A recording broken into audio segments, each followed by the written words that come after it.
আপনাদের এটা মনে করবার কোনো কারণ নাই যে আপনাদের সাহায্য ছাড়া দেশ স্বাধীন হইতো না। দেশ স্বাধীন হইতো নিজ গুণে, নিজ সময়ে, নিজ গতিতে দেশ স্বাধীন হয়ে যাইত। বাংলাদেশকে নিয়ে তাদের যত তুচ্ছ তাচ্ছিল্যের কথাবার্তা আছে, বক্তব্য আছে, আমাদেরকে ভারতের নেতারা কখনো অবৈধ বলে, আমাদের দয়া দাক্ষিণ্যের দেশ বলে, তারা না করে দিলে আমরা কখনো স্বাধীন রাষ্ট্র হইতাম না এগুলো বলে, কখনো তেলাপোকা বলে, কখনো ছারপোকা বলে, কখনো হচ্ছে পুশব্যাক করে অবৈধ বাংলাদেশি বলে। এবং বাংলাদেশি যারা ভারতের লোকদের সাথে মিশছেন অথবা যারা ভারতে গিয়েছে তারা দেখবেন যে বাংলাদেশি ভারতে একটা গালিতে পরিণত হয়ে গেছে।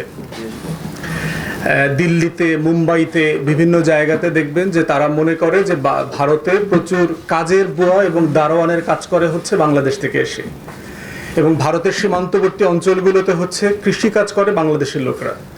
অতএব বাংলাদেশি শব্দটা ভারতে একটা খুবই নিম্ন জাত আর কি, নমশূদ্র টাইপের একটা শব্দ আর কি। তো বাংলাদেশি আর কি, হ্যাঁ ঠিক আছে আর কি, মাফ করে দাও, এরকম টাইপের আর কি। তো এবং অবস্থাটা এমন দাঁড়িয়েছে যে অনেক বাংলাদেশিকে নিরাপত্তার জন্য ভারতে হিন্দু নাম পর্যন্ত নিতে হয়। এ ধরনের ঘটনা আমরা জানি আর কি। কাজের বুয়ার কাজ করে, ছোট কাজ করে, যারা ওখানে চলে গেছে, বহু বছর আগে চলে গেছে ঐতিহাসিকভাবে।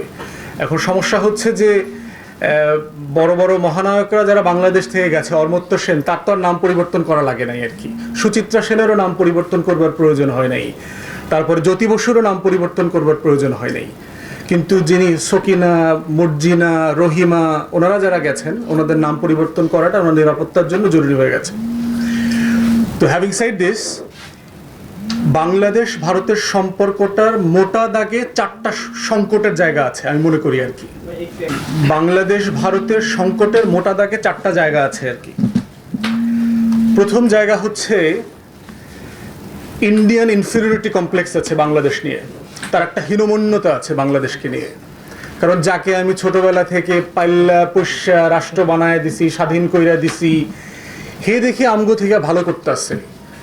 মানবাধিকার ইন্ডেক্স বলেন, জাতিসংঘের যে বিভিন্ন ডেভেলপমেন্ট ইন্ডেক্স বলেন, অর্থনীতির ইন্ডেক্স বলেন, যে কোনো ইন্ডেক্সে সে বাংলাদেশ ছাড়িয়ে যাচ্ছে ভারতকে।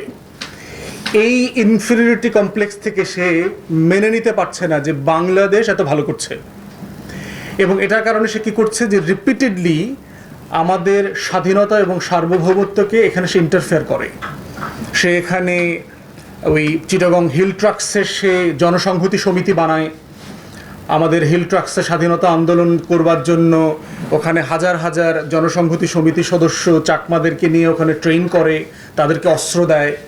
বাংলাদেশে জঙ্গি নাটক করে, জঙ্গিদেরকে প্রশিক্ষণ দিয়ে জঙ্গি বানায়, অস্ত্র দিয়ে পাঠায়। আমাদের গণতন্ত্রে ইন্টারফেয়ার করে, আমাদের নির্বাচন হতে দেয় না এখানে। আওয়ামী লীগের মতো এবং জাতীয় পার্টির মতো দুইটা পোষ্য রাজনৈতিক দল সে মেনটেন করে এখানে, যেটা একটা এ টিম এবং একটা বি টিম। দেখবেন দুই ভাই বোনের সম্পর্ক। 80-র দশকে দেখবেন জাতীয় পার্টি ছিল এ টিম, আওয়ামী লীগ ছিল বি টিম। এখন হচ্ছে আওয়ামী লীগ তার এ টিম, জাতীয় পার্টি হলো তার বি টিম। এই যে পোষ্য রাজনৈতিক সম্পর্ক দিয়ে আমাদের গণতন্ত্রকে এবং আমাদের প্রত্যেকটা জাতীয় স্বার্থের বিপক্ষে আমাদের দেশের লোকদেরকে তাড়িত করে সে দাঁড়ায়, এইটা হচ্ছে এই সম্পর্কের প্রধানতম সংকট।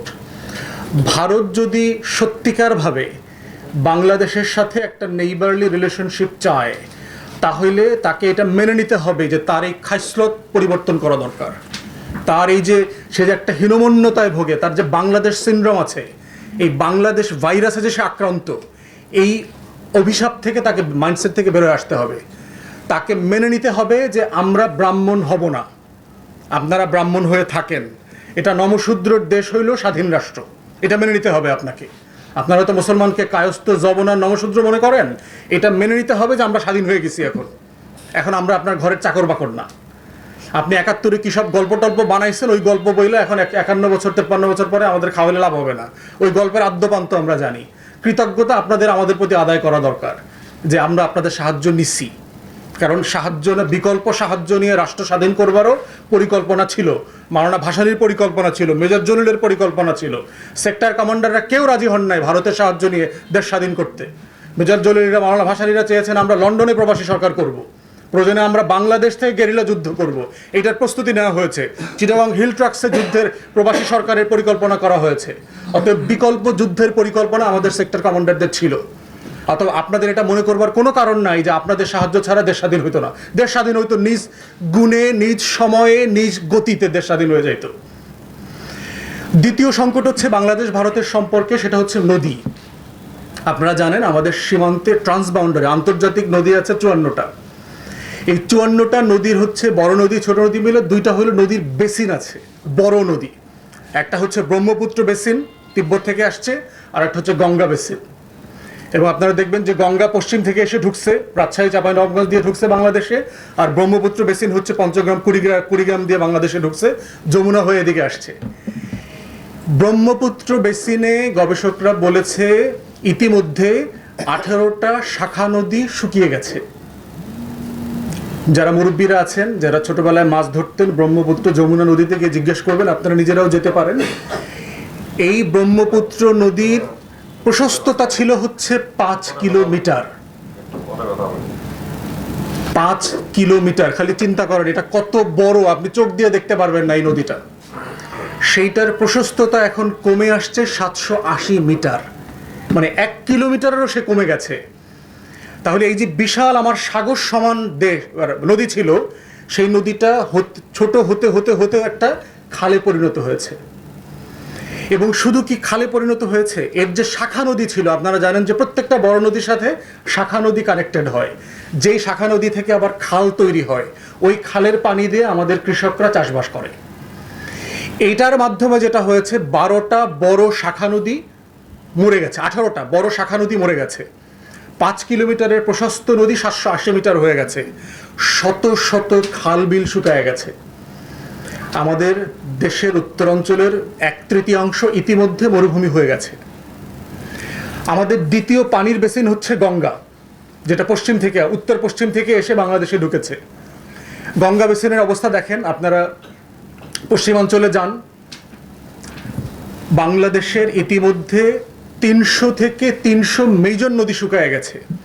ছোট যদি নালাগুলোকে যোগ করেন 500-র উপরে নদী নালা শুকায় গেছে গত 50 বছরে। এবং এটার ক্ষতি কি শুধু সংখ্যাতে নদী কমে গেছে? না, আপনার ঢাকা শহরে এত বস্তিবাসী কেন? এত লোক ওই সব অঞ্চল থেকে দেখবেন রিক্সাওয়ালা, মুচির কাজ করে, ম্যানুয়াল লেবার, যারা ছোট ছোট কাজ করে, রাস্তায় ভাসমান জব করে, টং দোকানে থাকে, বস্তিতে থাকে, এই মানুষগুলোকে জিজ্ঞেস করবেন, এরা অধিকাংশ হচ্ছে 1 বার 2 বার 3 বার 5 বার নদী ভাঙনের শিকার হয়েছে। তারা বারবার তাদের স্বপ্নগুলো নদীতে খেয়ে ফেলছে। এই মানুষগুলো কিন্তু ঢাকাতে বস্তিতে এসে থাকছে, ম্যানুয়াল লেবার কাজ করছে, যার কোনো নাম নাই, ঠিকানা নাই, পরিচয় নাই, বাড়ি নাই। আমরা পরিচয় হলে জিজ্ঞেস করি না ভাই আপনার বাড়ি কোথায়? এই মানুষগুলোকে জিজ্ঞেস করলে বলবে যে ভাই বাড়ি তো নদীতে খেয়ে ফেলছে। নদী খায় নাই, বাড়িটা আসলে ভারত খেয়ে ফেলছে।